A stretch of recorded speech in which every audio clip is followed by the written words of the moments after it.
Dear child of God, mtu wa Mungu, na kusalimu katika jina la Yesu Kristo Mwokozi na Bwana. Ni mtumishi wako hapa Evangelist Kabakama.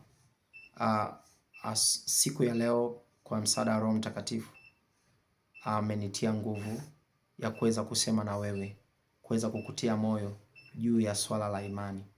Imani ndiyo kitu cha kwanza kikubwa ambacho Mungu anakiangalia kwako, anakiangalia kwangu.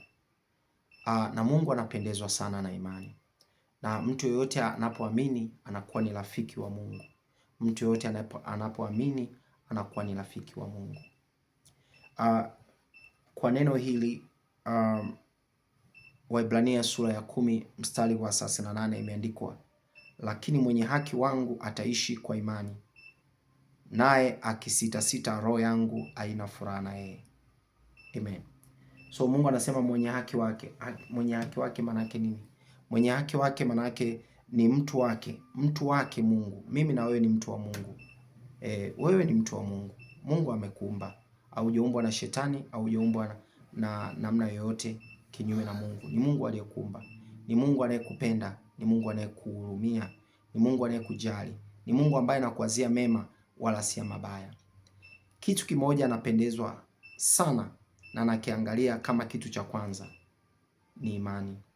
Hata kama unakosea, hata kama unatenda dhambi, unatenda maovu, unafanya makosa, lakini unatakiwa ushike imani yako kwa Mungu. Unatakiwa umwamini Mungu. Umwamini Mungu. Tunaposema kumwamini Mungu, maana yake ni kumtegemea Mungu. Ni kuwa na uhakika juu ya uwepo na uwezeshaji wa Mungu kwako. Yaani Mungu atakufanikisha katika kila hatua. Mwenyezi Mungu, Mungu muumba vyote, aliyekuumba, aliumba vyote vinavyoonekana na visivyoonekana. Kwa imani ni kumtegemea Mungu. Imani ni kumtarajia Mungu, ni kumngojea Mungu. Japokuwa Mungu anatumia binadamu, lakini usiwategemea hao binadamu. Au binadamu wanaweza kubadilika. Manake Mungu anawapatia nafasi ya kuweza kutumika ili au wakusaidie wewe au wakufanikishe wewe. Lakini wakibadilika, Mungu anaweza kainua mtu mwingine. Kwa hiyo usiweke imani yako kwa watu, bali eka imani yako kwa Mungu. Na Mungu akitazama imani kwako, na wewe vile unavyosema uko na imani, anatazama imani kwa namna gani?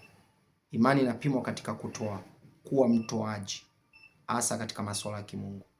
Toa kila mara. Lakini pia Mungu anapima imani kwa njia ya kuomba. Omba kila wakati, kwa kila jambo omba. Shalom, Mungu akubariki. Roho Mtakatifu akusaidie imani yako iongezeke. Roho Mtakatifu akusaidie, akuombee imani yako iongezeke, imani yako isipungue. Nabariki Israel na ninakubariki katika jina la Yesu Kristo. Amen. Asante kwa kunisikiliza. Shalom. Thank you.